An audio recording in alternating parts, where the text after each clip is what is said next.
And I wanted to put a timeline together that would represent from the very beginning, going back to 2000 BC with Abraham, all the way through October 7th, 2023, to give a comprehensive view. Mhm. What I share with you today on any of these points and dates, there are volumes, absolute volumes written on each of them.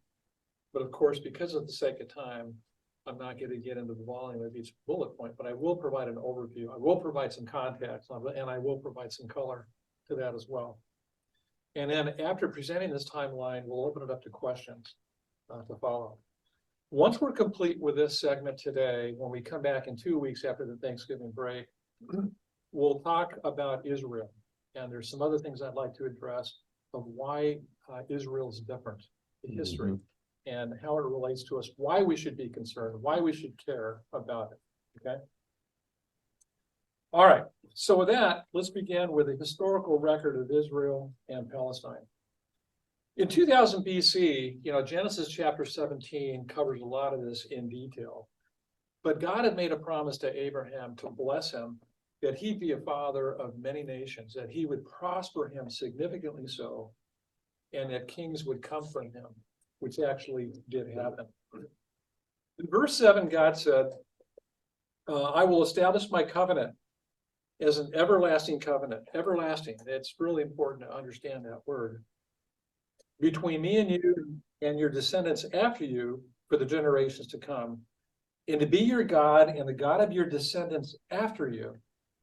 The whole land of Canaan, Israel today, where you now reside as a foreigner, I will give you as an everlasting possession, in you and your descendants after you, and I will be their God. Verse 17, and Abraham fell face down and he laughed and said to himself, will a son be born to a man 100 years old? Because at this point, Abraham and Sarah did not have their own child, son or daughter, and they were getting old. They were in their upper years, in their 90s. Will Sarah bear a child at the age of 90? And Abraham said to God, if only Ishmael might live under your blessing. Now, Ishmael, as a point of perspective, because that they couldn't have children, Sarah asked Abraham, to lie with her maidservant Hagar, and she bare a son, Ishmael, which was Abraham's first son. But so he cared a great deal about him. But when God was speaking to him about this everlasting blessing, he wasn't talking about Ishmael. He was talking about a son to come. Very important. And as a father, any father, you love your children. And Abraham loved Ishmael, just as he loved Isaac, follow. Then God said, yes, but your wife Sarah will bear you a son, and you will call him Isaac. I will establish my covenant with him as an everlasting covenant for his descendants after him. And as for Ishmael, I've heard you. I've heard you. I will surely bless him, and I will make him fruitful, and will greatly increase his numbers. He will be the father of 12 rulers, and I will make him a great nation. But my covenant I will establish with Isaac, whom Sarah will bear to you by this time next year. When he had finished speaking with Abraham, God went up from him.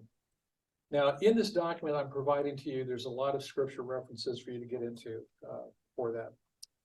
The other thing that's important is in God's everlasting covenant with Abraham. There's a land grant in there that many people don't understand, but it's outlined in Genesis 15, chapter 15, verse 18. And God outlines the land and the area that he's blessing to Abraham and his descendants to follow. And it was from the great river Nile to the Euphrates River. It's about 330,000 square miles, much larger than Israel is today.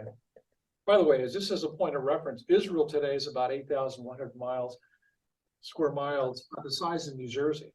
So what they occupy today is far different than what God had committed to him and promised to him at this time. It's important to note that Ishmael, Abraham's son through Hagar's handmaid, is widely considered as Muslims as the ancestor of prominent Arab nations, and his forefather Adnan, the ancestor of Muhammad. Although Ishmael was Abraham's first son, God's covenant passed through Isaac. It's very clear, and not Ishmael, which was a contrast to the traditions at that time. Important to know.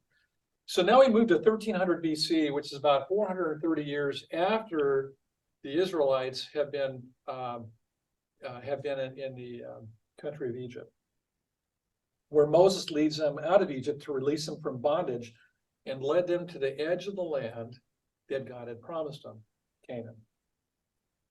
We moved to 1200 BC, and after 40 years of wandering in the desert because of their disobedience, Joshua led the Israelites to the land God had promised them, Canaan. The 12 tribes of Israel are allotted their respective portions of the land of Canaan, which is now Israel. And there's some scripture references that goes into detail in terms of how that worked out. Which is very hard to In 1000 BC, the kingdom of David was established and Jerusalem became the capital. God committed to David that this would be the home of his people forever. Forever. 957 BC, the first temple was built by Solomon in Jerusalem 1600 years before Islam was established.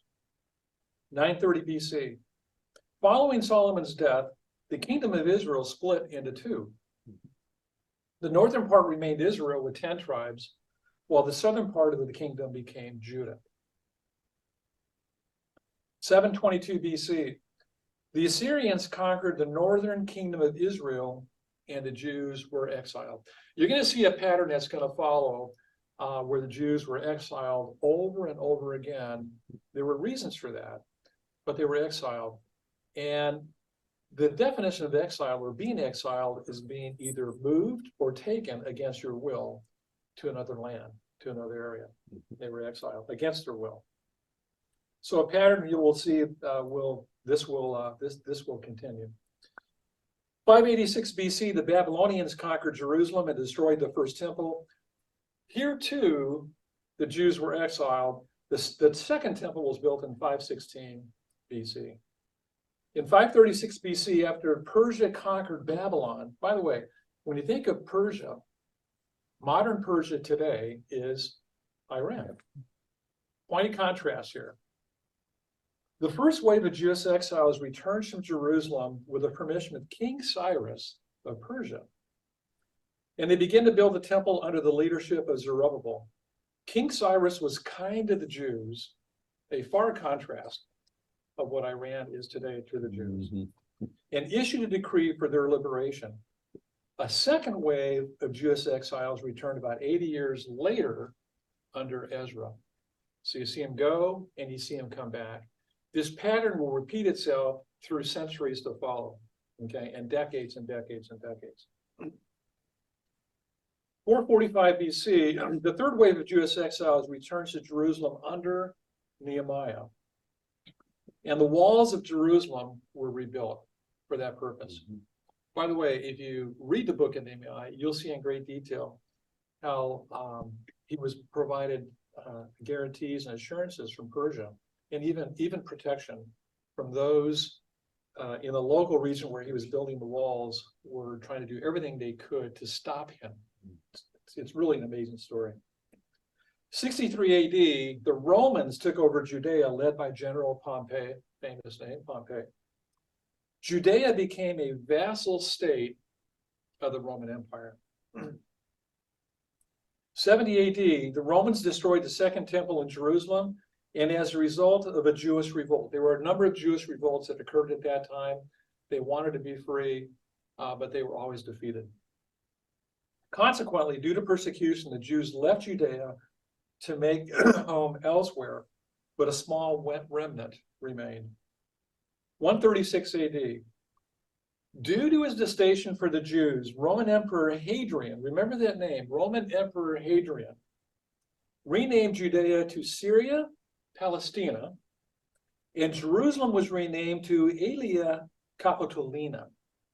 The reference to Palestina is to the Philistines, Israel's ancient enemy, hence the birth of Palestine. I want to say that again, hence the birth of Palestine. Thank you, Romans. Okay. 636 AD, the Arabs took control of Palestine. Palestine was referred to not as a state, but as a territory. and always had been through that period of time. 1099 through 1291 AD, the Crusaders entered the land and they tried to defeat the Muslims from ruling Jerusalem and Israel. In the end, they were not successful.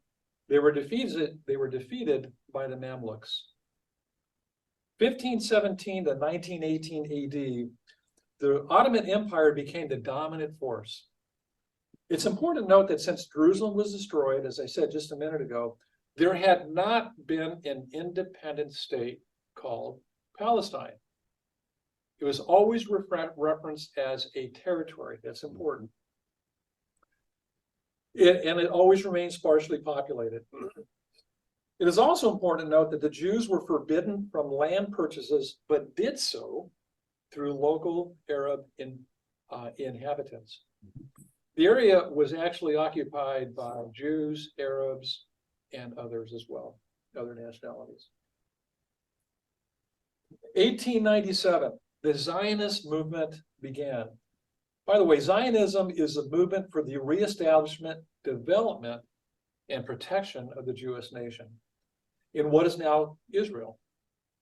It was established as a political organization in 1897 under Theodore Herzl and was later led by Chaim Weizmann.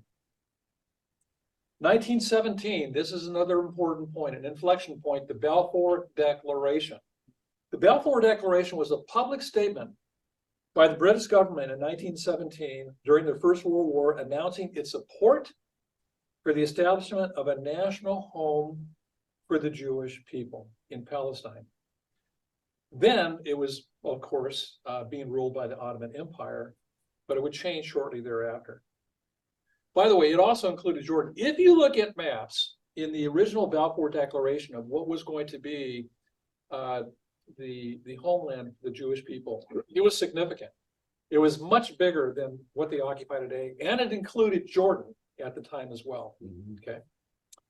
And as you'll see over time, for a host of different reasons, that map changed over time. Every time it was changed, the Jewish nation got smaller and it got cut up more. We'll address that a little bit later on. 1922, the mandate for Palestine was issued by the League of Nations, which at this point, the British government set an administration in place because they had just defeated during World War I, the Ottoman Empire. So now the British had rule or were going to administer over the land, which included all of Palestine, all of Jordan, which they call Transjordan. Okay.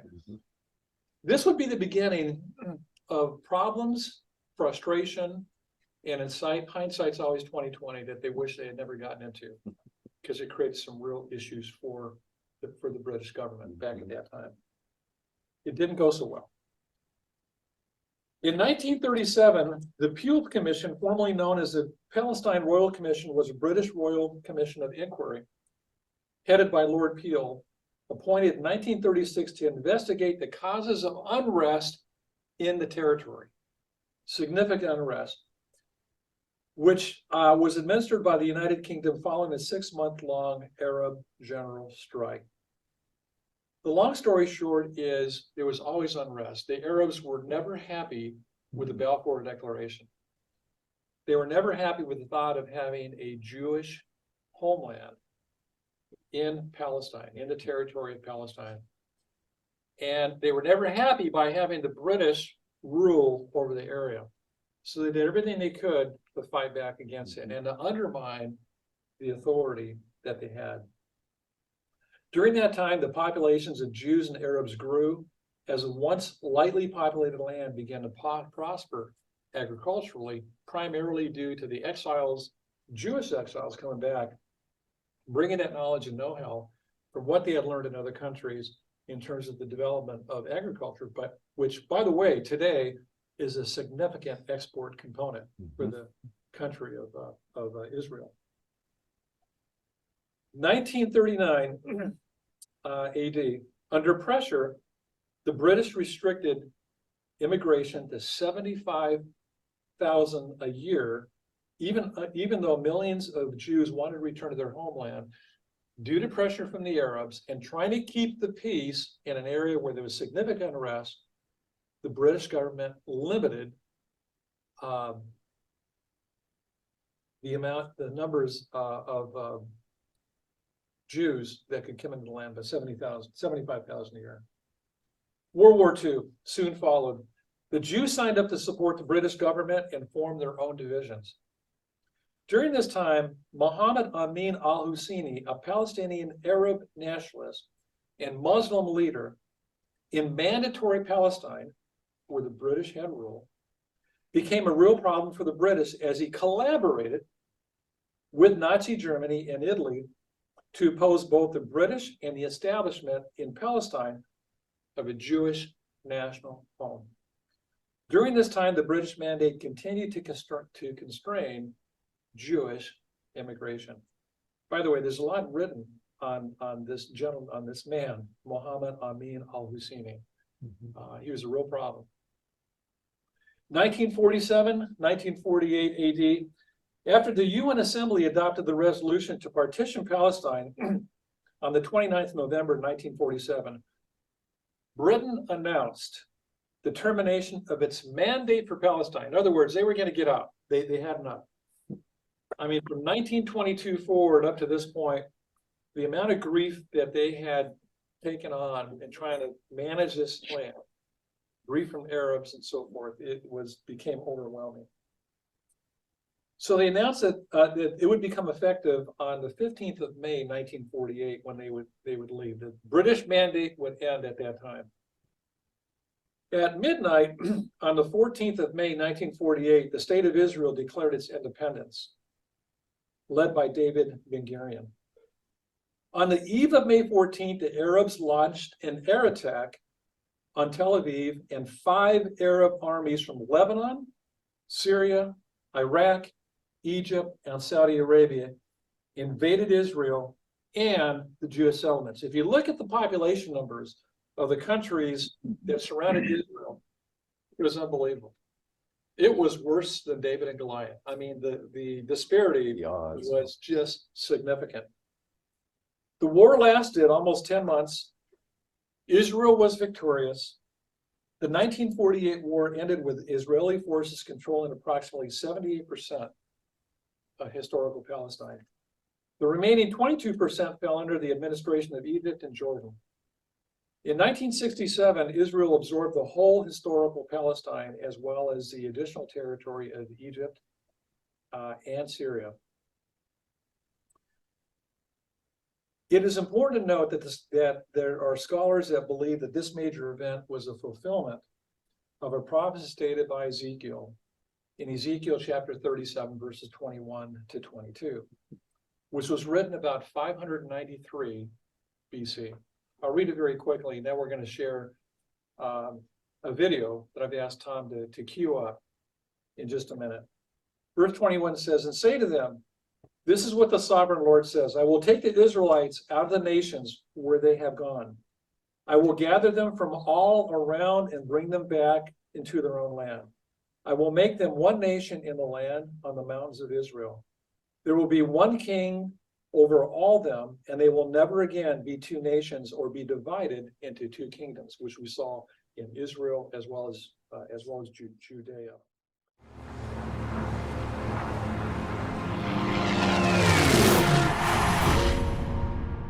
I grew up in an age of very virulent anti-Semitism. I didn't deny my Judaism, but I wasn't happy about being Jewish. What changed me was knowing what Hitler did to the Jews. I couldn't live with myself if I didn't do this. It was desperation time in Palestine, and I said, look, I know there's going to be a war there, and I'm a fighter pilot, and I want to go there. The 1948 war was the most significant of the Israeli-Arab wars. It was a matter of life and death. I was going to help the Jews out. I was going to help my people out. We landed at Natal, Brazil. Got to Casablanca, Rome. We had to run of the town. We weren't looking for trouble, but we were always looking for action. We were young, good looking, had hair, we had a lot of testosterone, and we didn't want to waste it. The airplane just sunk like this. We were flying Molotov cocktail. I knew, that's it. You're going to die.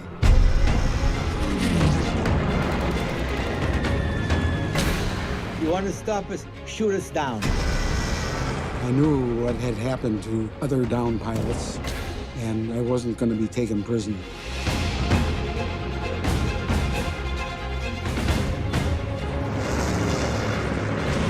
I said to the guys, we will never surrender. There will not be another Holocaust. Maybe God spared us in World War II so that we could help the remnants of our people survive. I was born to be here on that moment of history.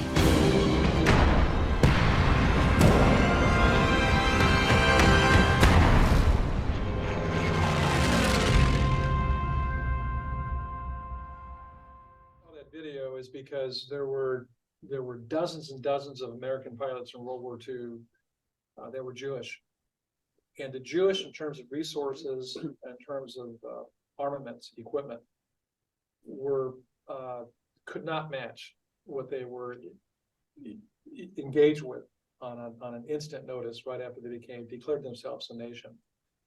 It was a miracle that they survived. It was a miracle, one of many to follow, that you see once again a pattern to follow, that they were victorious. Part of the reason why they were victorious is because of the American pilots. They didn't have planes. The US government would not give them the aircraft that they had requested. And so if this movie, Above and Beyond, provides a little bit more detail than their other movies, where there were American pilots who actually snuck planes. Things happened all over the world below the waterline to get planes into Israel that enabled them to be victorious. It's really an amazing story how all that came together. So if you have a chance, watch it. I think it was 2014 when that movie was made.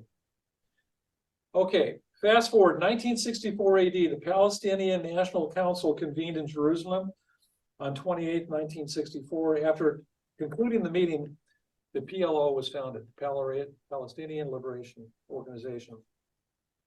Its stated complementary goals were Arab unity and the liberation of Palestine from the Jews.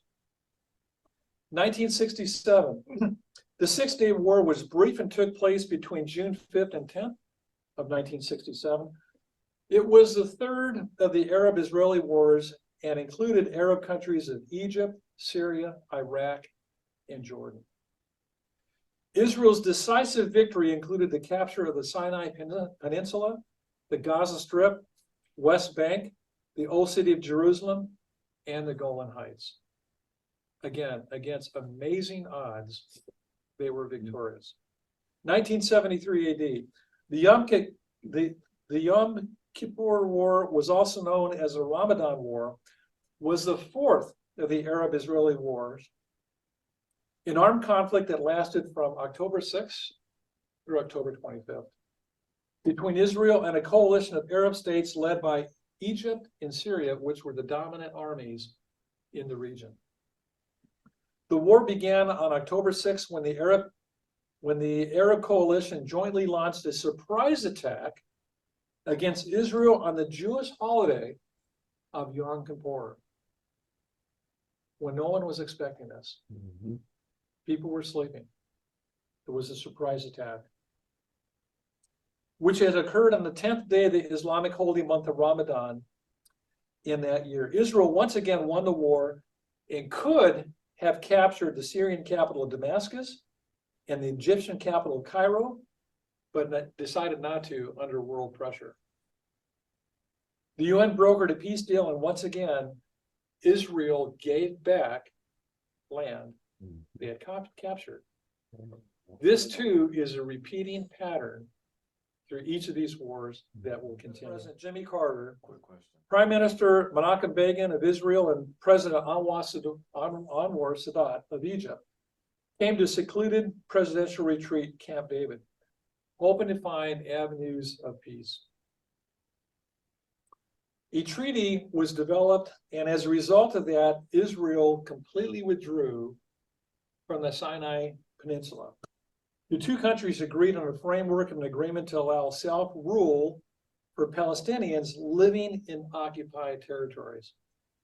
Here too, another example of an exchange of land for peace. 1987 AD, Hamas formed in late 1987, and the beginning of the first Intifada, or uprising. Its roots are from the branch of the Muslim Brotherhood. Yes, those are the roots. 1993, and another effort to bring the parties together, and another example of an American president getting involved. President Bill Clinton brokered a deal with Yasser Arafat and Israeli Prime Minister Yitzhak Rabin, known as the Oslo Accords. This is a big deal, and let me share with you why.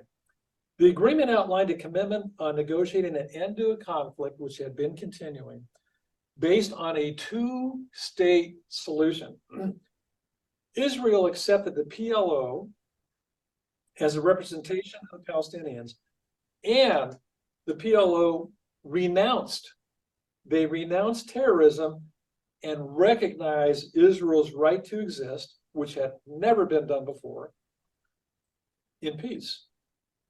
Both sides agreed to a Palestinian Authority would be established and assume governing responsibilities in the West Bank and the Gaza Strip over a 5-year period. Hamas, which opposed the deal, launched a series of suicide bombings in Israel following. Now, some say whether or not Yasser Arafat was genuine or not in that exchange, but that was the exchange, and that's what went down. Didn't sit well with countries as well. 2000 AD, another example at Camp David was a meeting held between President Bill Clinton once again. This time, the Israeli Prime Minister was Ehud Barak. And once again, the Palestinian Authority representative was Yasser Arafat. The summit took place between the 11th and 25th of July of 2000 and was an effort once again to end a continuing Palestinian-Israeli conflict. After negotiations between Israel and Palestine reached an impasse at Camp David, a second intifada, or uprising, began. Later, Bill Clinton claimed that Arafat, after the failure of talks, stating that I regret that the 2000 Arafat missed an opportunity to bring the nation into being and pray for the day when the dreams of Palestinian people would be a separate state for a better life. What he said basically was there was a counteroffer that was offered to Yasser Arafat that he rejected, and he walked out of the meetings, never to come back again. And as a result of that conflict, now there's a lot of pressure on Yasser Arafat after that first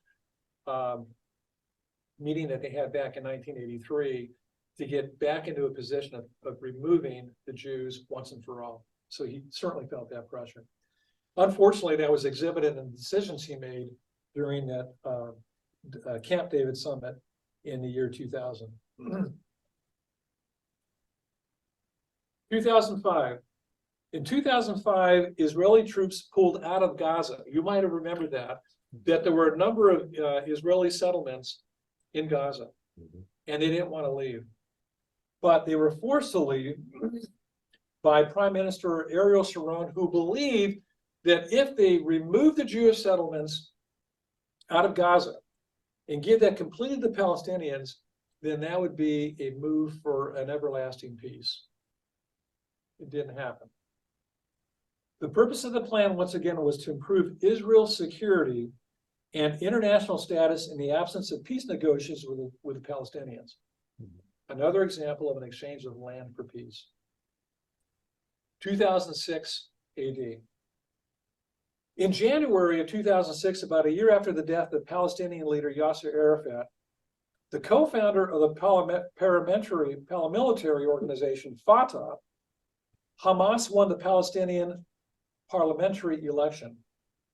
1 year later, Hamas seized control of Gaza, routing the Fatah forces. So now they were in control. They were the representatives of the Gaza Strip. It's important to note these points here that I'm going to outline in the Hamas covenant. And it states the following: in the preamble, Israel will exist and will continue to exist until Islam will obliterate it, just as it obliterated others before it. Yes. Article 7, the day of judgment will not come about until Muslims fight Jews and kill them. Then the Jews will hide behind rocks and trees, and the rocks and trees will cry out, "O Muslim, there is a Jew hiding behind me, come and kill him." Article 11, the land of Palestine is in an Islamic wafi, or holy possession, consecrated for future Muslim generations until Judgment Day. No one can renounce it or any part, or abandon it or any part of it. Article 13, peace initiatives and so-called peaceful solutions and international conferences are a contradiction to the principles of the Islamic resistance movement. These conferences are no more than a means to appoint the infidels as arbitrators in the land of Islam. There's no solution for the Palestinian problem except by jihad. Initiatives, proposals, and international conferences are but a waste of time and exercise in futility. Palestine is in Islamic land. Since this is the case, the liberation of Palestine is an individual duty for every Muslim, wherever he may be. The last article I will comment on is Article 15. The day the enemies usurp part of Muslim land, jihad becomes the individual duty of every Muslim. In the face of the Jews' usurpation, it is compulsory that the banner of jihad be raised. 2023 AD, October 7th, and killed more than 1,400 Jews, kidnapped more than 230 hostages, babies, children, men, women. Israel declares war on Hamas. So what I just covered over the past maybe 40 minutes or so was an overview of the beginning, 2000 BC, of Abraham, the everlasting covenant that God made with him and his descendants. Mm-hmm. What I'm hoping is that with this document that's been reviewed this morning with you, and that all of you should have, is that it's something that you can provide to others that may not have all the facts. I'm going to make a statement that most people do not have the facts. Most people do not understand the history. This document it's a very high level view of some of the key points and the developments that happened since 2000 BC. Again, there are volumes that have been written on every one of these points that you can research in much greater detail. Mm-hmm. But at least this provides a foundation to review and to research and to launch from, and to provide this to perhaps your loved ones and friends who may genuinely be seeking more information on this. Mm-hmm. Okay. And so with that, I'll just open up to questions and let's perhaps create a discussion here. Thank you for doing this. Yeah. This is a huge. Very well done. Good job. Great work. Thank you so Good much. synopsis. Yep. Well done. I don't know how you found time to do it and it worked, but that's fantastic. Just do it. So other than acknowledging this information, what do you think action should be? The first action should be to educate your loved ones, beginning with your family. Make sure they have the proper tools. You cannot enter into a conversation with someone, and even a debate, if that's where it goes, without having the facts. Having an understanding of the facts is critically important. To reference anomalies, general statements, is not productive. Mm-hmm. You'll never convince anyone in that manner. But when you have the facts on your side, and you present them not in a way that's condescending, you present them not in a way that where you're doing battle, but here are the facts. Now, if you know something different than what I'm presenting to you, then please present that to me. Let's talk about it. Mm-hmm. But provide, if you have a different position, what are the facts that support your position? Let's review them. Okay.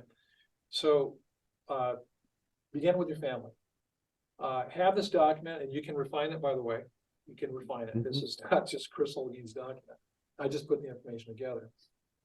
But for those you may come in contact with, have it ready. Have it available. If you're Muslim though, or sympathetic to the Muslims, you look at this, you go liberation of Palestine. That rings a bell. It's right here on the news all day long. Yeah. You know, that's an argument that's being put forth. Yeah. Well, the part of that argument, the liberation of Palestine, is to remove all the way to the sea. You hear that reference, okay? Right. That means extermination of Israel. Get rid of them. Basically, that's what it means. But as you can clearly see here, that was never God's plan for the area, for the region. It is wrong for Israel to have given back land. You said you would get into that a little bit more. Yeah. Every time there was an intent for peace, I mean, Israel wants to live, this is their land. Finally, they settle on it. Okay, they want peace in that area. But conflict has continued through, you go back to the early 1900s, all the way through, ever since they've been in that position of being a nation, conflict has continued. So in an effort to have peace on its borders and to stop all the things that have happened in terms of people blowing themselves up, they built a wall to kind of prevent that, firing missiles. I mean, when you think about anyway, long story short, in an effort for peace, because of the land that they had captured through conflict and war, they had given it back in the hope for peace and the hope for security. It never worked. Well, they're no longer at war with Egypt. Yeah, but there's conflict. Think about this for a minute, okay? The Palestinian people, you have Arab countries all around it. You have Egypt, you have Jordan, Syria, all around it. How well has Egypt been accommodating during this time to allow Palestinians to flow into their country or to provide support? No one has. No one has. Yeah. They went to Jordan and fomented a revolution. They went to Lebanon, and they. By the way, stay at Jordan for a second. When the Palestinians moved into Jordan, what did Jordan do? Well, they tried to come in at first. They did. And then what happened? Well, the Palestinians fomented a civil, well, not civil war, but tried to overthrow the king of Jordan. That's right. That's right. And so then what happened? Well, the Jordanians had a good army, and they were eventually able to kick them out. Exactly. Okay. This is their brothers, by the way. And by the way, there's a reference scripture I didn't mention today, where it talks about Ishmael being at even war with his brothers, having the mentality of a always being in conflict with his brothers. Yeah, that's correct. Okay. And so what I'm saying here is within the Arab nation, Arab brothers, Palestinians, how many of them have stepped forward to help them financially or otherwise, or with land has been given them to exist? The bottom line is, as long as Israel is there in what they reference as Palestine, and we know how the word got there, okay, there's never going to be rest. There's never going to be peace. Nope. Great attempts have been made, many attempts. Even the recent accords with Saudi Arabia and Jordan and Egypt to move closer together, recognizing the threat of Iran, that's been disrupted. Okay, every time you get close to a point where there's some level of agreement, it falls apart. That's where we're at today. Even if the Jews left Palestine completely, right? Which you would think would satisfy some of those factions. There's such a hatred for the Jews that wouldn't matter anyway. They still want to get rid of them. Yeah. Right? Yeah. Well, you have evidence of that. What happened in World War II in Germany? Yeah. Okay. By the way, there are factual stories even in France prior to World War II, where there were a number of prominent Jews in military leadership that were removed. Okay, prior to World War II, and the French paid a heavy price for that. But if you think about this for a minute, how the Jews have been exiled and dispersed, right? Their whole centuries, life, guys. Yeah, Okay? forever. Okay. And for them to come back to a specific land area where the original language, what's the original language, by the way? Hebrew, let's end on this, is that the tension here really began, going back to Ishmael and Isaac. When they were together, the tension got to a point where Sarah finally told Abraham, you gotta get rid of Hagar, make her leave. Okay, Sarah and Hagar the were. tension became so Yeah, great, well, okay? That tension, by the way, has never left. There was one time when they came together, I believe, when they buried Abraham together. Right. Both sons came together, but beyond that, basically, So guys, we're out of time, and I really appreciate the good questions you've had. I appreciate us getting together. You guys in the back as well. But we will come together back after Thanksgiving, okay? And we will resume the conversation. Thank you once again.